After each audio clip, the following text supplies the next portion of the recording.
সব মুছে গেল, এটা মুছে গেল, এটা মুছে গেল, এত।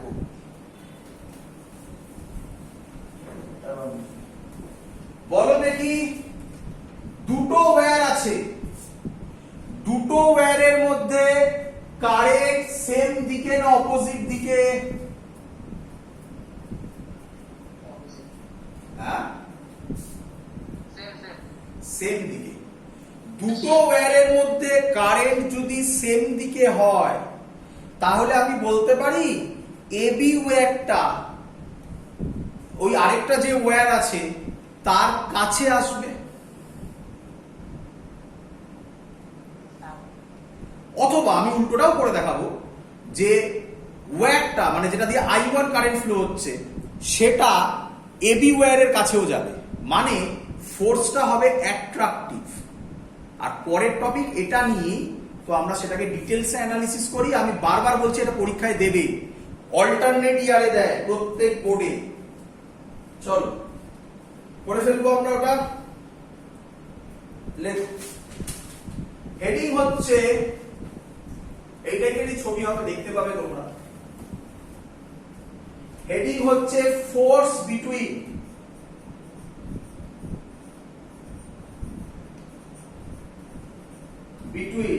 two long parallel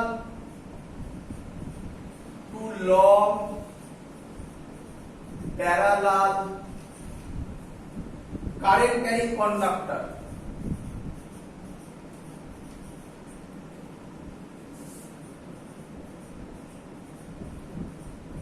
আর এর সাথেই পরীক্ষায় কোশ্চেনটা দেয়, শুনবে ভালো করে, তোমরা ভুল করে আসো। Force between two long parallel current carrying conductor and, খুব important, hence define ampere। অ্যাম্পিয়ারের ডেফিনেশন এখান থেকেই এসছে। আর যারা অনেকেই এরকম বলো, আমি দেখেছি যখন দেয় এটা এরকম করো, তোমরা লেখো অ্যামাউন্ট, আচ্ছা তোমাকে বলে ডিফাইন 1 অ্যাম্পিয়ার, কোশ্চেনটা বলে, তখন তোমরা লেখো when 1 coulomb of charge flows through a wire in 1 second then the current is known as 1 ampere। এসব লিখলে এখানে 0 পাবে। এইভাবে কারেন্টের ডেফিনেশন আসেনি, কারেন্টের ডেফিনেশন একদমই অন্য, আমরা করে দেখাবো। ক্লিয়ার? সবার বোঝা গেছে? স্টেটমেন্ট বোঝা গেছে? চলো আমি রিপিট করছি, মানে তোরা ধরে নিতে পারিস, এটুকুনি তো আমি শিওর। এবছর সিবিএসসি কি বলবো, ওয়েস্ট বেঙ্গল আর কি আইএসসি, একটা বোর্ডে শিওর এই কোশ্চেনটা আছে, শিওর শিওর সব। এত ইম্পর্টেন্ট। চলো ভালো করে বোঝা, ভালো। এবং তোমরা দেখতে পাচ্ছ কিভাবে আগেরটা থেকেই আসছে জিনিসটা। চলো আমরা যেটা করতে চাই এক এক করে কি করতে চাই, তারপর কেটে কেটে কেটে কেটে বোঝাবো। কি করতে চাই? Force between two long parallel current carrying conductor. Two long বলে দিয়েছে, লং মানে আমি বলতে পারি ইনফাইনাইট। তো আমি আর ইনফাইনাইট আঁকছি না, কিছু লাভ হচ্ছে ইনফাইনাইট থেকে, আর আঁকছি না, ভেবে নাও এগুলো ইনফাইনাইট। আচ্ছা দিয়েই, ঝামেলা করে লাভ নেই, দিয়েই বল, বুঝলি কিনা? দুটো ইনফাইনাইট কারেন্ট ক্যারিং কন্ডাক্টর, এটার মধ্যে দিয়ে কারেন্ট ধরলাম I1, এটার মধ্যে দিয়ে কারেন্ট ধরলাম I2। দুটো কারেন্ট সেম ডাইরেকশনে না অপোজিট ডাইরেকশনে? তাহলে স্যার অপোজিট হলে কি হবে? ওরে এটা কমপ্লিট করতে দে, অপোজিট করে দেখাচ্ছি পরে পরীক্ষায়। তখন ওখানে পরীক্ষা যদি এটা দেয়, এইটা পুরো করতে দেয়, তাহলে তুমি যেটা ইচ্ছা করতে পারো। আর পরীক্ষায় লিখে দিতে পারে, অঙ্ক দিতে পারে, তখন কিন্তু কারেন্টটা মেনশন করে দেবে। তো ভয়ের কিচ্ছু নেই, আরামসে হয়ে যাবে। একটা একটা করে করছি, অপোজিটটা করে দেখাবো পরে। আচ্ছা, আর ধরে নিলাম এদের মধ্যে ডিসটেন্স হচ্ছে d, এটা x ওয়্যার, এটা y ওয়্যার। নোটের মধ্যে সব লেখা আছে কি, let xy two current carrying conductor carrying current I1 and I2 in same direction, the distance between two current carrying conductor is equal to d। Clear? আগের যে আমরা ডিরাইভেশনটা করেছি ওটাই এটাই মেন, ওখান থেকেই ওই অঙ্কটা আসে, ওটা আগে করিয়ে দিয়েছি। দেখ এবারে আমি এক এক করে করবো, এটা আমার ছবি, এবার আমি এক এক করে করবো, ভালো করে শুনুন। প্রথমে আমি করব এক্স ওয়্যার, কত কারেন্ট যাচ্ছে? I1 ইনফাইনাইট, ডি ডিসটেন্স, এটা ডি ডিসটেন্স, ম্যাগনেটিক ফিল্ড বার করবো আমি। তাহলে ডি ডিসটেন্সে ম্যাগনেটিক ফিল্ড হবে, পুরো নোটে করা আছে লেখা, নোট দেখবে। ডি ডিসটেন্সে ম্যাগনেটিক ফিল্ড হবে বি এক্স, নাম দিলাম। কেন? ম্যাগনেটিক ফিল্ড কার জন্য? এক্স ওয়্যারের জন্য করছিস, তাই বি এক্স নাম দিলাম, যা ইচ্ছা। ফর্মুলা হবে mu naught by 4 pi 2 I1 by D. কে বলবে কোন ডাইরেকশনে?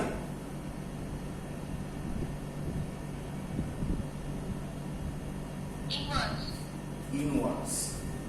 এখানে তাহলে ক্রস করে দিলাম, এখানেও ক্রস করে দিলাম। পরীক্ষা তোমরা এটা লিখবে কিন্তু, perpendicular to the plane of the paper acting inwards. Clear এত অবধি? স্টেপ জাম্প করবে না, কেটে কেটে কেটে কেটে যাবো। হ্যাঁ রে মৃগাঙ্ক, এত পরে জয়েন কেন? মহালয়া দেখছিলিস নাকি মৃগাঙ্ক?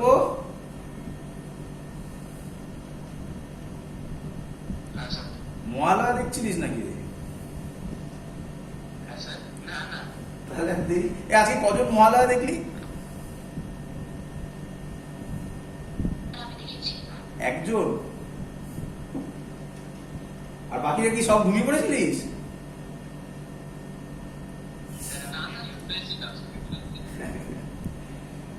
কিন্তু এবারে মহালয়ার সেই এটাই নেই, 1 মাস বাদে পুজো।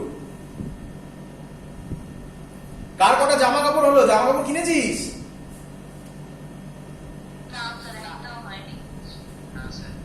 এবার মাস্ক কিনিস, মাস্ক কিনতে ভুলিস না, মাস্ক আর স্যানিটাইজার।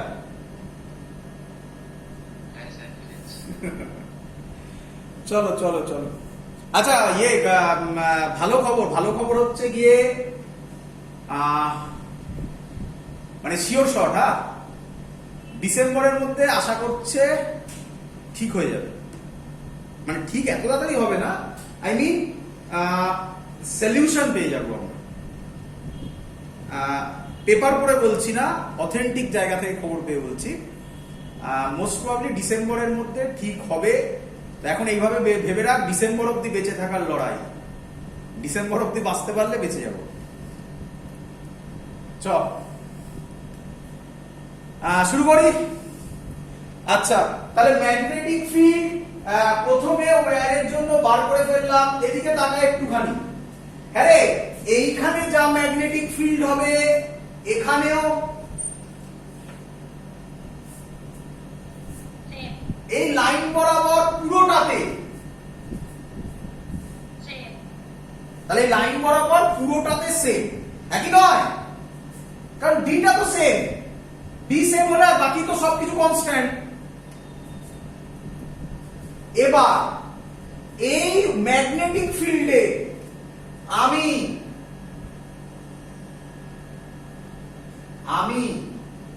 ওয়াই ওয়্যারটাকে রাখলাম, এই ম্যাগনেটিক ফিল্ডটাতে ওয়াই ওয়্যারটাকে রাখলাম, যার মধ্যে দিয়ে I2 কারেন্ট ফ্লো হচ্ছে। বল বুঝলি কিনা? ম্যাগনেটিক ফিল্ডে Y2 কারেন্ট রাখলাম, সরি একটা ওয়্যার রাখলাম Y, তার মধ্যে দিয়ে I2 কারেন্ট ফ্লো হচ্ছে। তাহলে এবার জিনিসটা দাঁড়িয়ে গেল না, force on a current carrying conductor placed in a magnetic field. বল বুঝলি কিনা? কেটে কেটে ভাবো, কেটে কেটে ভাবো, একসাথে ভাবলে প্রবলেম হবে। সবার ক্লিয়ার না আরেকবার বলবো?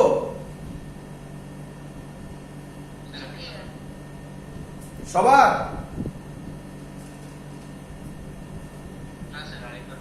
আরেকবার চ আবার বলছি, ভালো করে দেখ। আমরা করছি force between two long parallel current carrying conductor and hence define ampere ওটা পরে। তো এই হলো আমার ছবি। আমি স্টেপ ওয়াইজ করব। প্রথমে কি করলাম, এক্স ওয়াই এর জন্য এখানে ম্যাগনেটিক ফিল্ড তৈরি করলাম, এটা হলো তার ম্যাগনেটিক ফিল্ড। বল বুঝলি কিনা এত অবধি? এখানে যে ম্যাগনেটিক ফিল্ড হবে এখানে তাই ম্যাগনেটিক ফিল্ড, এখানে তাই ম্যাগনেটিক ফিল্ড, এখানে মানে ডি ডিসটেন্সে তো সব জায়গায় ম্যাগনেটিক ফিল্ড সেমই হবে।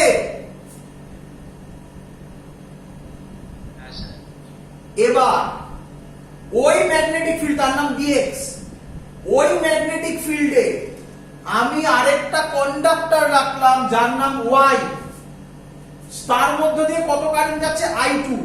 তাহলে এবার স্টেটমেন্টটা হলো না, আমি এর মধ্যে ফোর্স বার করব, তাহলে এবার স্টেটমেন্টটা হলো force on a current carrying conductor. এই হলো I2 যাচ্ছে current carrying conductor, placed in a magnetic field. এই হলো ম্যাগনেটিক ফিল্ড যেটা আমরা আগের দিন করেছিলাম, যার নাম ছিল বিল, একই নয়? তাহলে আমি বলতে পারি force on Y due to X, force on Y এর উপর ফোর্স বার করছি, কার জন্য? এক্স এর জন্য। বল বোঝা গেছে কিনা?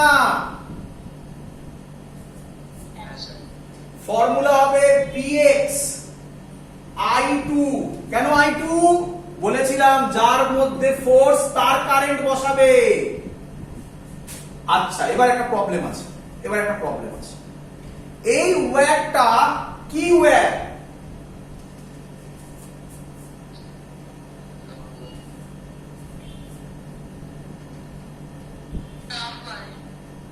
মানে ইনফাইনাইট।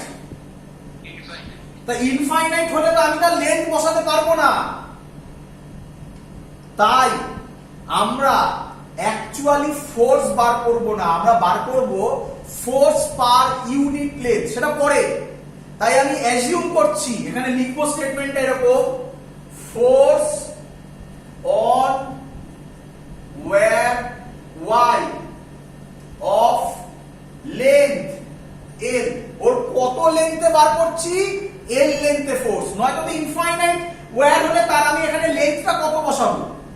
দ্যাটস ওয়াই আমরা ধরে নিলাম যে এই ওয়্যারের কত লেন্থের ফোর্স বার করছি? এল লেন্থের। বল ফর্মুলা বুঝলি কিনা? এবার ছিল সাইন থিটা। থিটাটা কার কার মধ্যেকার অ্যাঙ্গেল? ম্যাগনেটিক ফিল্ড আর লেন্থ। ম্যাগনেটিক ফিল্ড কোন দিকে? ভেতরের দিকে। লেন্থ কোনটা? এইটা। অ্যাঙ্গেল তো পরিষ্কার চোখের সামনে, কত? sin 90 লিখে লাভ নেই, তোমরা তো দেখছো ম্যাক্সিমাম অঙ্ক। আগের দিন মনে একটা অঙ্ক করেছিলাম, সেখানে 30টা ইউজ করেছিলাম, কিভাবে 30 থাকতে পারে। ম্যাক্সিমাম অঙ্কে 90 ইউজ হয়, কিন্তু বুঝে করো। তাহলে আমি ভ্যালু বসাবো, bx এর এই ভ্যালুটা বসাবো, μ0 by 4 pi 2i1 i2 dl।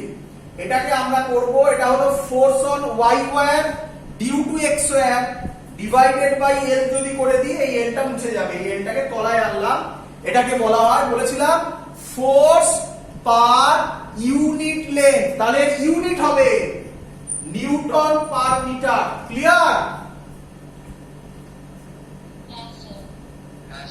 এবার ডাইরেকশন, ফোর্সের ডাইরেকশন। ফোর্সের ডাইরেকশন কি দিয়ে? Right hand pump rule. Magnetic field ভেতরের দিকে দাও, কারেন্ট উপরের দিকে, মিলে গেছে।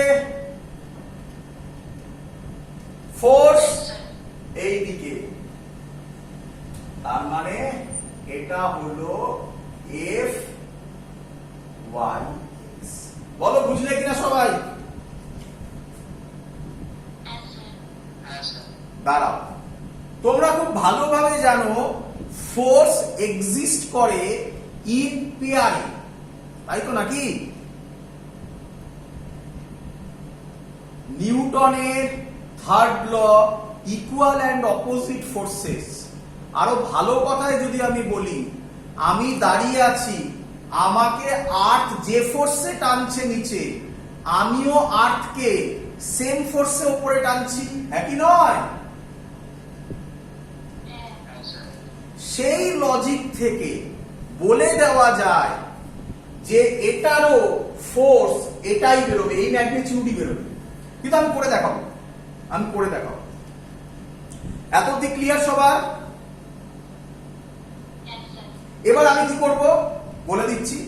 এবার আমি শুরু করেছিলাম এক্স ওয়াই থেকে ওয়াই তে গেছিলাম, এবার উল্টোটা করব, ওয়াই ধরবো, এক্স এ আসবো, ম্যাগনিটিউড সেম বেরোবে, আর ডাইরেকশন কি বেরোবে তুমি দেখতে পাবে, ম্যাগনিটিউড সেমই বেরোবে। এটা করে দেখাই, তাহলে মুছে দিচ্ছি, এই পার্টটা মুছলাম, এই ছবিটা তো থাকবে। আচ্ছা এটা দিয়ে করছি, সব থেকে বেটার, ওটা থাকবে, এই ছবিটা দিয়ে করছি। তাহলে এবার আমি এটা মুছে দেবো, এইটা মুছে দিলাম।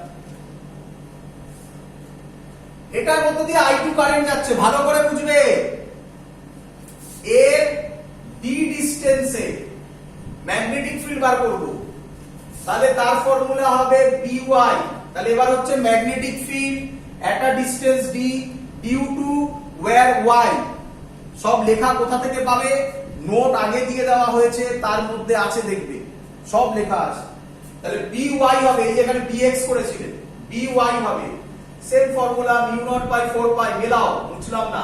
2I1 ছিল, এটা I2 যাচ্ছে, 2I2/d। ক্লিয়ার? ডাইরেকশন বলো কি হবে? আলাদা হয়ে গেল, ডট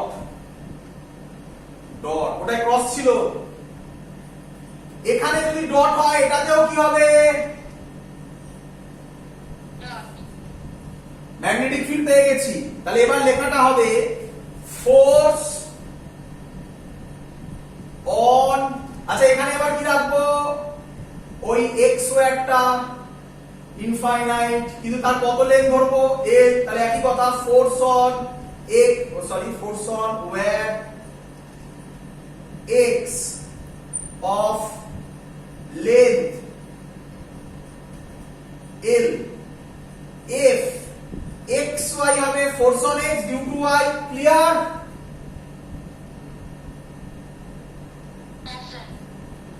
এই দিক থেকে দেখো By হবে, এটার মধ্যে দিয়ে কত কারেন্ট যাচ্ছিল? I1 হবে, লেন্থ L হবে, ভ্যালু বসাও। By এর জায়গায় বসাবো এটা μ0/4 পাই, দেখো 2I1 2I2 ছিল, এটা I1 এখানে ছিল, dl, এটা তলায় নামিয়ে দিলে ফোর্স পার ইউনিট লেন্থ। দেখো সেম ভ্যালু হলো কি হলো না? ম্যাগনিটিউড সে। এবার ডাইরেকশন দেখে নাও, ডাইরেকশন দেখো, এই আউটওয়ার্ডস, পাম রুল, আউটওয়ার্ডস, কারেন্ট উপরে, ফোর্স কোন দিকে? তার মানে এর ক্ষেত্রে ফোর্স এখানেই করে দেখাচ্ছি একসাথে, তাহলে বুঝতে সুবিধা হবে। এটা ক্রস হলো, এটাই ডট হলো, তাহলে এইটা হবে ফোর্স, এটা হবে এফ এক্স ওয়াই। তাহলে কি ফোর্স হলো?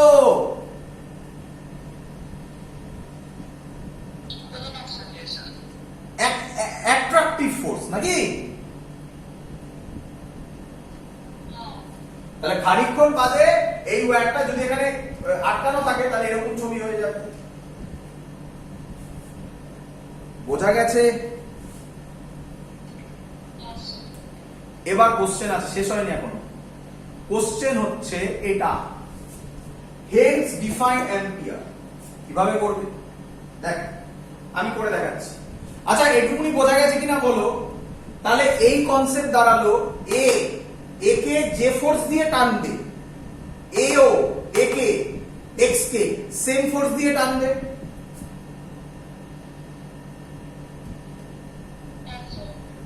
আমি এর নাম বললাম, শর্টে লেখার জন্য আমি ফর্মুলাটাকে লিখছি,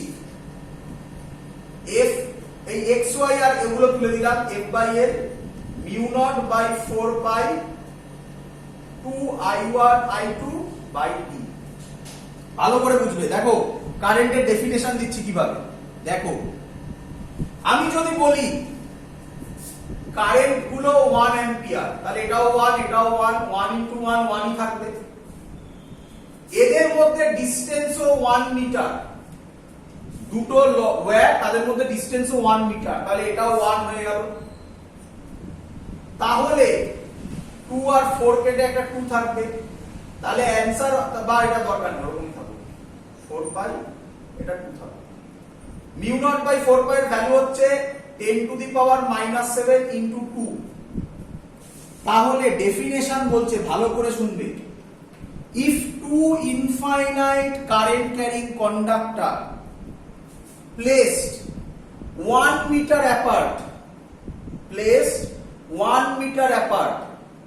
then if the force between them per unit length, তোমরা per unit length টা বলতে ভুল করো, force between them per unit length is equal to 2 into 10 to the power -7 unit Newton per meter হয়, then the current flowing in the wire is 1 ampere. নোটে লেখা আছে, আমি একবার স্টেটমেন্টটা পড়ে দিচ্ছি। 1 ampere is the current which when flowing in each of the two infinitely long parallel conductors placed 1 meter apart in vacuum কেন mu not নিয়েছি, produces a force of exactly 2 into 10 to the power -7 Newton per meter of length। Clear সবার? পরীক্ষায় দেবে Haynes define ampere, যেটা বললাম এটাই লিখতে হবে, নিজের ল্যাঙ্গুয়েজে লেখো কিন্তু এটাই লিখতে হবে। সবার ক্লিয়ার, বোঝা গেছে? চলো তাহলে এই পার্ট আমাদের কমপ্লিট। এবার আচ্ছা, এবার স্যার আপনি ওটা বুঝিয়ে দিন, অপোজিট ডাইরেকশনে হলে কারেন্টটা ওটা বুঝিয়ে দিন। তো ম্যাগনিটিউড তো সেম হবে, জাস্ট ডাইরেকশন বোঝাবো, দেখে নাও। ম্যাগনিটিউড তো সেম হবে, ডাইরেকশন বোঝাবো। তাহলে একই জিনিস করছি এবার বোঝানোর জন্য, কনসেপ্টের জন্য। কি xy ওয়্যার সব সেম ডি ডিসটেন্স, এখান দিয়ে I1, এবার উল্টো দিকে I2 করি। চলো এক এক করে করবে, তাড়াহুড়োর কোনো কিছু নেই। এটা x ওয়্যার, ডি ডিসটেন্সে ম্যাগনেটিক ফিল্ড হবে। আচ্ছা ম্যাগনিটিউডটা নিয়ে পারবে তো সবাই বার করতে? আরে Vx পারবে তো, mu naught by 4 pi 2 I1 by d পারবে তো?